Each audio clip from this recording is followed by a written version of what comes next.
4:30 is the time on WKYT this morning after the new developers decided to walk away from the Centerpoint project. The question now is, will it ever be finished? We have reactions from city officials.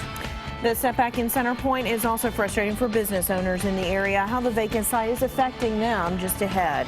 And a Knox County father is being called a hero this morning after helping his family make it out of a burning house.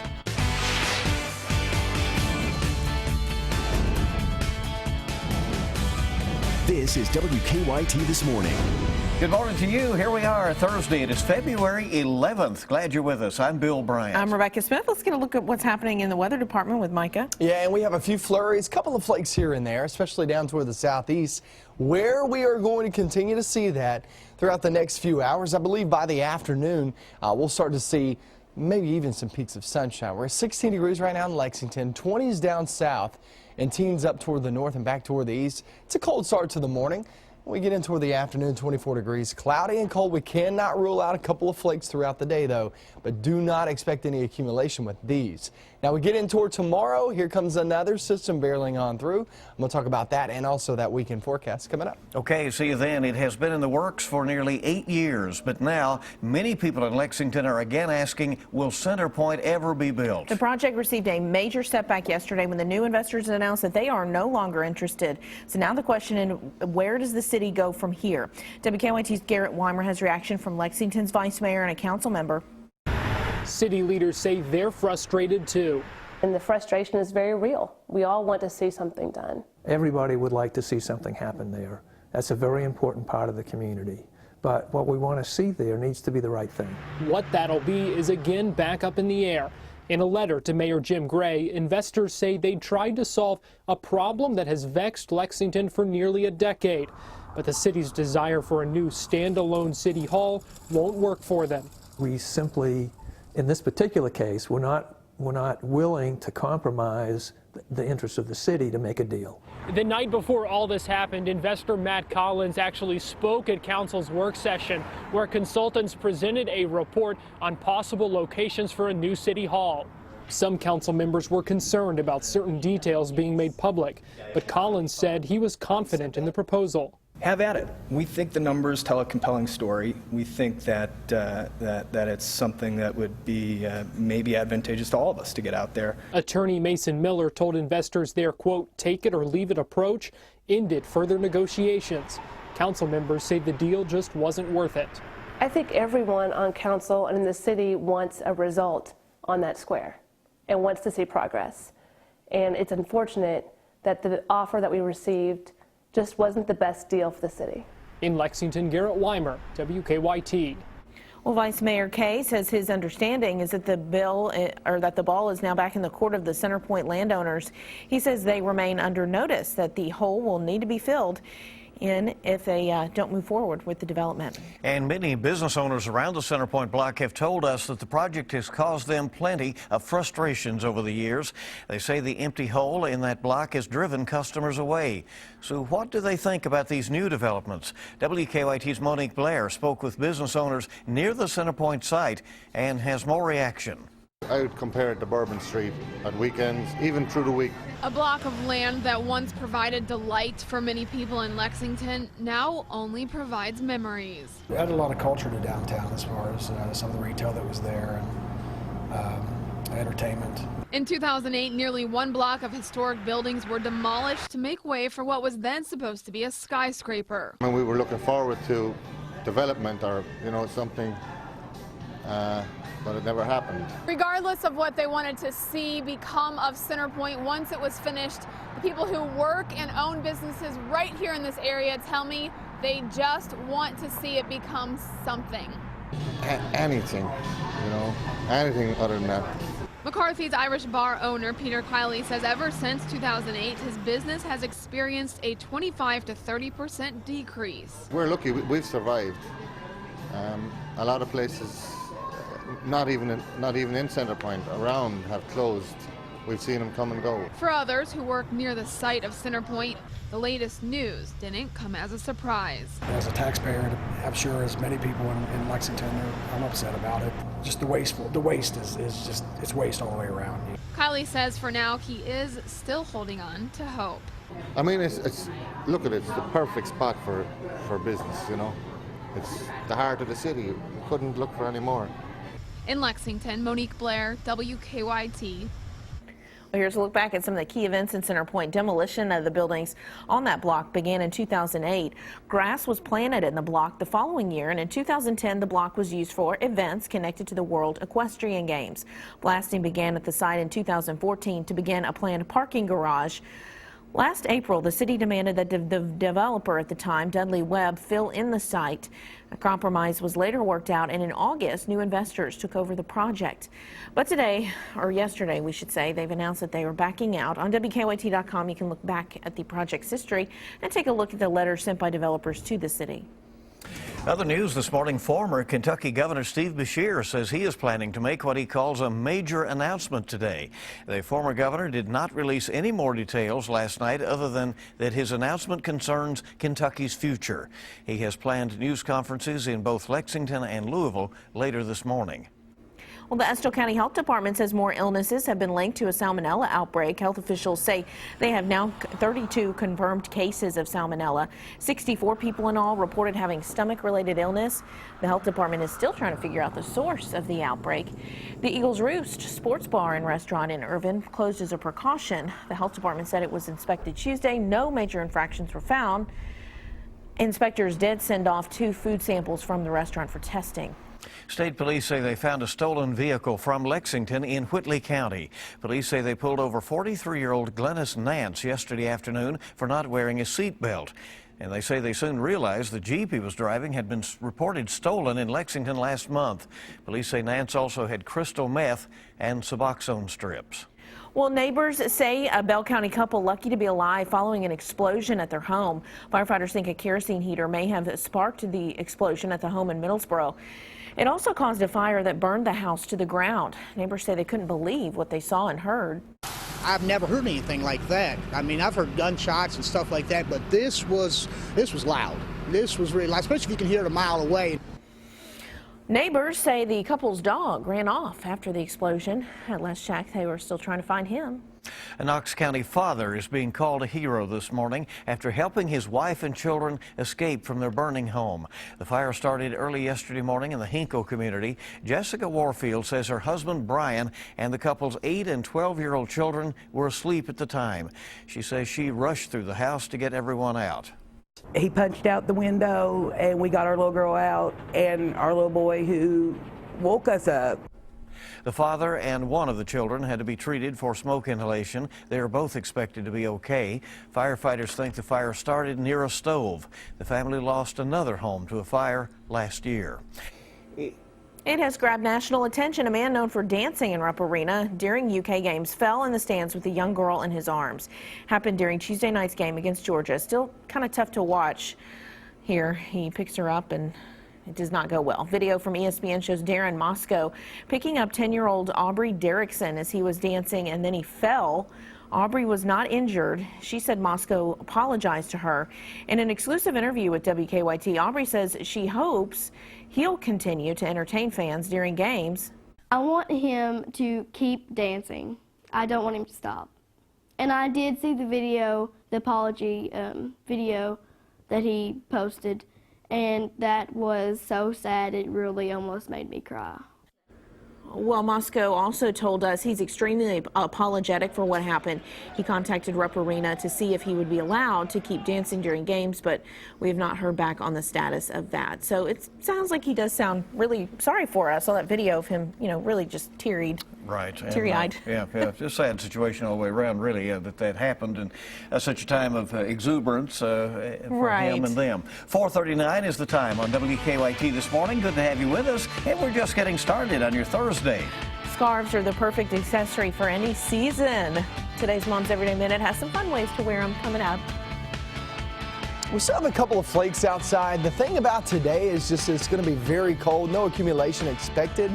Then we get into tomorrow. Here comes another system diving in here. I'll talk all about that coming up. Now, your hour-by-hour forecast with meteorologist Micah Harris. We We still have a couple of flakes down in southeastern Kentucky and southern Kentucky. We're going to be holding on to those flakes throughout the next few hours. And you know what? You may even get a couple of flurries through the day, but just don't expect any accumulation with today. Yes, you'll get some flakes, but don't expect any accumulation. That accumulation picks back up tomorrow. So let's look down south and southeast, rolling through the Hal Rogers Parkway all the way down toward the mountainous regions in southeastern Kentucky. There's still a couple of flakes flying. And then you make your way back toward the west into Danville and Boyle County, Perryville, Junction City, right around 150, showing up a little snow shower right there. But like I said, none of that should be heavy enough to actually put down accumulation. That is moving down toward the southeast. If you're sitting in northern Lincoln County, maybe even southern Gary County, there's a light snow shower rolling through here in just the next 45 minutes to about an hour. Temperatures are in the teens and 20s. All depends on where you live, but I promise you this, everybody feeling cold this morning. We get in towards your afternoon. Remember, you could have a couple of flurries. For the most part, though, we are going to stay dry. 24 degrees later on this afternoon, and then we go off into the night and into tomorrow morning. Same story all over again. 8 a.m. tomorrow in the teens as you're waking up. Let's go hour by hour into tomorrow, though. Watch this. So we get into tomorrow morning, and it looks like that system dives on in here, right?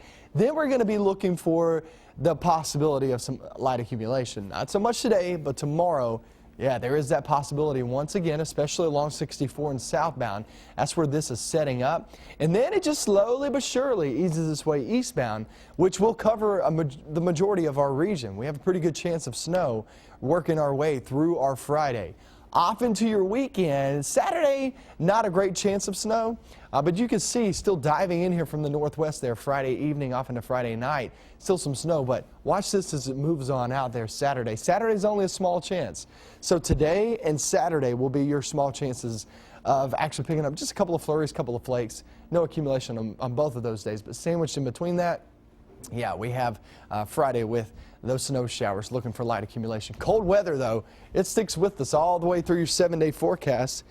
Here's your look, and you can see we take off toward Friday. There's your light accumulation. Saturday, Sunday looks mainly dry. We can't rule out a couple of flakes, but Sunday night into Monday, that's when another storm system rolls on through here. 5 days away.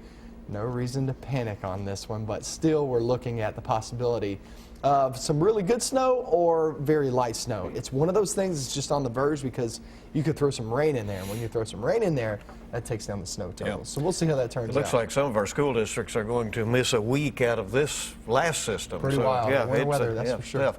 All right, Micah, thank you. 4:45 the time.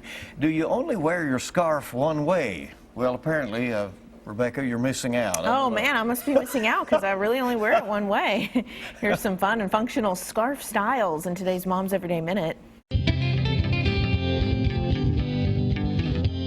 Hi, today we're with Crystal Marks, personal stylist, and we're talking about wearing a scarf. Yes. You got a great idea for us. Yes, I have one particular way that I like to wear scarves, and this is what I usually show my clients. So we're going to do it together. Awesome. All right. So you're going to grab your scarf, and I just quick gather it all up, and the point of this is to make sure that both ends are not square, that they're both pointed. Oh, yours is perfect. Yeah. So you're going to throw it on over your head, and you're going to bring this side all the way up, pretty high. Okay. And then you're going to bring it around the front, and you want to make sure that that's perfect. And then we're going to bring it around one more time, actually. Gotcha. Yep. And then what you do, and this takes Mine's a little shorter than yours. futzing. Yeah. You just tuck the ends. Yours looks perfect. Damn, oh my goodness. Thank you. And then you just make sure that it's kind of away from your neck a little bit. Yep. That's great. And you're all tucked. And it's great for peeking out of a coat this time of year. Oh, yeah. Or just to keep you warm. I love it. For these tips and more, go to WKYT.com. Click on Moms Every Day. All the latest news and weather right there, of course, as well. Good to have you with us. WKYT this morning on the air on your Thursday, 4:47 now. After claiming they continue to violate the rights of African Americans, the Justice Department now suing the city of Ferguson, Missouri. Welcome back. It is 4:50. Well, the U.S. Justice Department says it's fed up with the city of Ferguson and filed a 56-page lawsuit claiming the city continues to violate the rights of African Americans even after the shooting death of Michael Brown. The legal action comes after communication between the city and the Department of Justice broke down. Mary Maloney explains. We intend to aggressively prosecute this case, and we intend to prevail. The Attorney General says the city of Ferguson targets African Americans. The residents of Ferguson have suffered the deprivation of their constitutional rights, the rights guaranteed to all Americans, for decades. They have waited decades for justice. They should not be forced to wait any longer. Federal investigators say some police officers would stop people and arrest them without cause and use unreasonable force to generate city revenue. They think I got this hoodie on, I'm a bad guy. The DOJ spent 7 months negotiating with the city to reform the police department and court system. But when the deal was submitted to council members for a vote Tuesday night, they changed those terms by adding 7 amendments that, among other things, modify deadlines, fees, and watered down staffing requirements. There is no reason to enter into an agreement that we know that we cannot live up to, or that is financially impossible to live up to. And it serves no one's purpose for us to fail. The Justice Department wasted little time and responded with a court filing. But the action highlights a period of racial tension many in the city want to move on from. It's time to stop all this Ferguson's going under stuff and get it done. I'm Mary Maloney reporting. Well, the Royal Caribbean cruise ship that had to turn around after running into a storm is back home this morning. The Anthem of the Seas returned to its home port in New Jersey last night. 4,500 passengers were on board, none of them seriously injured. The ship ran into 30-foot waves and hurricane-force winds Sunday that caused some damage to the boat. Thanks so much for joining us. Coming up next, we'll take a look at some of the stories we're working on for you this morning. The time is 4:52. We'll have another look at your morning forecast from Micah as well. So good to have you along. You know, Kentucky mornings begin with WKYT. Good morning. Welcome back into WKYT this morning. It's terrific you're along, and we are getting this Thursday morning off and rolling at 4:55. Let's take a look right now at some of the stories we're working on this morning. Coming up at 5 o'clock, WKYT's Mark Barber will join us live with more on the latest setback in the Centerpoint project. A look at reaction from city officials, along with more on why the former investors have decided to walk away from the project. Also a look at how the latest development is just another letdown for many nearby business owners. On a cold day like this, warm thoughts sound pretty inviting. WKYT is filling Rupp Arena and Heritage Hall with all things spring and summer for the Kentucky Sport Boat and Recreation Show. We'll have live coverage from the event, which will start in just a few hours. Those stories and much more on WKYT this morning. Thinking about spring and summer is pretty nice right about now. Right, it's the kind of weather that makes you do that, with the cold temperatures out there again. Here's meteorologist Micah Harris. Yeah, we still have those snowflakes down toward the southern zone. South of I-64, that is your best bet of seeing a couple of flakes. I don't expect any of this to really accumulate there on the roads as we continue to travel off toward the next couple of days. Look what's back toward the west and northwest. There's nothing going on. So what we're going to be getting, northwest winds, here comes that colder air. And once we finally move that system, the big system off toward the northeast on out of here, we don't have to worry about snow accumulation for at least the next 24 hours. Now we get into tomorrow morning, that's going to be a different story than what you're seeing this morning. The roadways look pretty good. London, Corbin area, Lexington coming in at 16 degrees. Mountain Parkway, it's dark out there this morning. It's 16 though as you're traveling, heading out and about. It's going to be a cold day in store. Here's what we're looking at, okay? So morning hours, I would expect the best chance at a couple of flakes, a couple of flurries. Remember, no accumulation is expected today. Then we get off into the afternoon, and you can see 24 degrees, mostly cloudy skies. Not a bad day in store in terms of just trying to get rid of that snow just for a moment. I mean, just a nice little break would be nice. But then we get off into the evening and into tomorrow morning. We'll start off with mostly cloudy skies and also that snow chance too at about 17 degrees. And that's going to be our focus of the forecast, is tracking more snow threats. It's not just tomorrow, but it's also as we travel off towards your weekend and into next week. Your weekend, not a great chance of snow, but really Sunday night into Monday, there is a system that's going to be moving on through that will give us that chance at some more snow. But after that system moves through, there's some good news back behind that. I'm going to have that coming up because we do have another 2 hours of WKYT news if you happen to be leaving us early this morning. Roadways look pretty good. Things look fine. Bundle up, take off. And if you're sticking around, we'll see you back here in just a couple of minutes.